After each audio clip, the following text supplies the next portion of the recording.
রাত তখন প্রায় 10:30। আকাশে চাঁদের আলো নেই, চারপাশে যেন এক ধরনের ভারী অন্ধকার জমে আছে। ঢাকার এক ছোট ফ্ল্যাটে বসে আমি অর্ণব ল্যাপটপে কাজ করছিলাম। হঠাৎ ইমেইলের নোটিফিকেশন ভেসে উঠল। প্রেরকের নাম আননোন, সাবজেক্টে লেখা, তুমি কি সত্য জানতে চাও? তাহলে কালো পাহাড়ে চলে এসো। নিচে শুধু একটাই লাইন, আগামী পূর্ণিমার রাতে শ্মশানের পাশে কালো পাহাড় গ্রাম। আমি চমকে উঠলাম। কালা পাহাড় নামটা আবার কানে শোনা। দাদার কাছ থেকে শুনেছিলাম এই জায়গায় নাকি বহু বছর আগে নরবলি হতো, আর এখানে রাতে কেউ গেলে আর ফিরে আসে না। বিষয়টা হাস্যকর মনে হলেও এই ইমেলটার উৎস রহস্যজনক। লিঙ্কে কিছু নেই, কিন্তু মেসেজের মধ্যে আমার পুরনো একটা ছবি অ্যাটাচ করা ছিল। সেই ছবিটা আমি কেবল আমার ব্যক্তিগত ড্রাইভে রেখেছিলাম। তাহলে কে পাঠালো? আমার কৌতূহল একবার উস্কে উঠলে থামানো যায় না। পরদিন সকালে কিছুটা খোঁজ করলাম। কালাপাহাড় গ্রাম নোয়াখালীর এক প্রত্যন্ত এলাকায়, জনবসতি প্রায় নেই বললেই চলে। বন্ধু শুভকে বললাম, চল একটি অ্যাডভেঞ্চার হোক।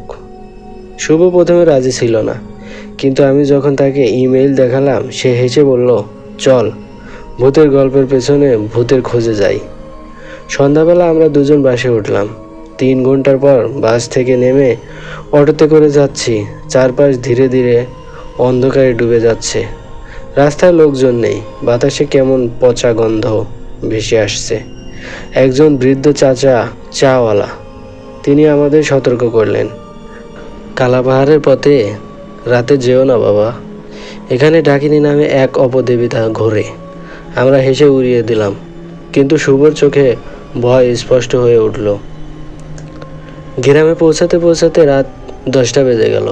বাস থেকে নামতেই অনুভব করলাম এখানে নিস্তব্ধতা অস্বাভাবিক রকমের ভারী। চারপাশে গাছপালা এত ঘন যে চাঁদ থাকলেও আলো ঢুকতে পারত না। একটা কাঁচা রাস্তা ধরে এগিয়ে গেলাম। শেষে শ্মশানের কাছে পৌঁছালাম। পুরনো পোড়া কাঠ, ছাই আর একাধিক ভাঙা চিতা গায়ে কাটা দিয়ে উঠল। হঠাৎ দূরে একটা কালো ছায়া নড়ল। শুভ ফিসফিস করে বলল, তুই দেখলি? আমি মাথা নাড়ালাম। ঠিক তখনই পেছন থেকে শীতল কণ্ঠ ভেসে এলো, তোমরা চলে যাও, এই জায়গা তোমাদের জন্য নয়। আমরা ঘুরে দেখি এক বৃদ্ধা, চুল সাদা, চোখে অদ্ভুত লাল আভা, হাতে একটা লণ্ঠন। আপনার নাম? আমি জিজ্ঞাসা করলাম। বৃদ্ধা শুধু মৃদু হাসল, বলল, মৃতদের নাম কেউ উচ্চারণ করে না। আমরা শ্মশানের পেছনে একটা জরাজীর্ণ কুঁড়ে ঘরে রাত কাটানোর সিদ্ধান্ত নিলাম।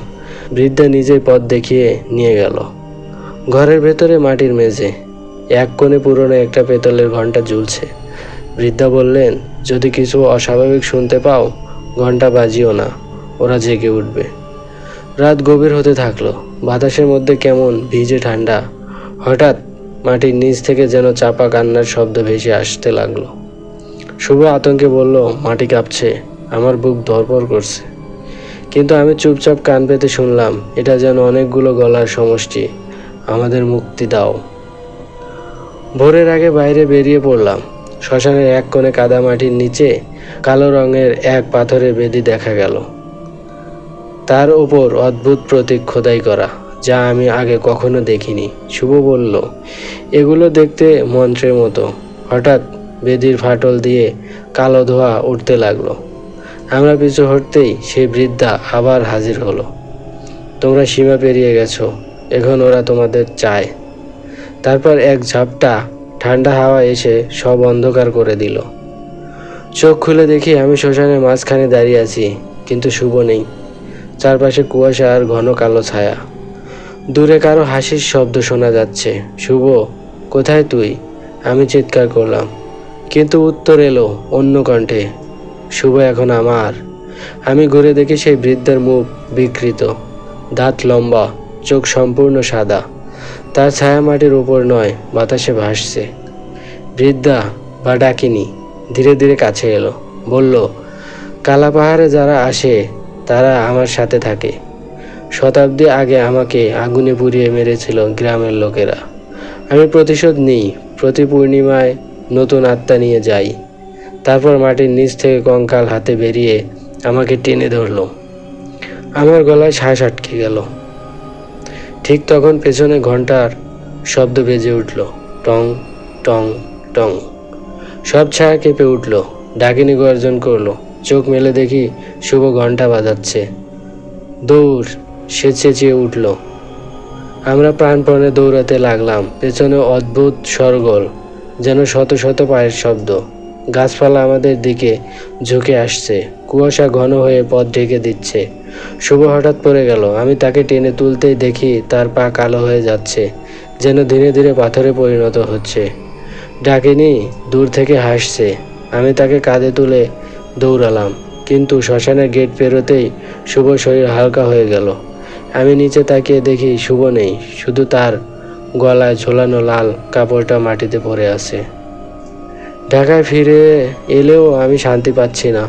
রাতে ঘুমাতে গেলে শুভর গলা ভেসে আসছে, তুই আমাকে ফেলে এসেছিস। প্রতিদিনই সেই মেইল আবার আসে, পূর্ণিমায় দেখা হবে। আজ আবার পূর্ণিমা, জানালার বাইরে কালো ছায়া দাঁড়িয়ে। আমি বুঝে গেছি কালাপাহাড় থেকে কেউ ফেরে না, শুধু সময় লাগে ডাক আসতে।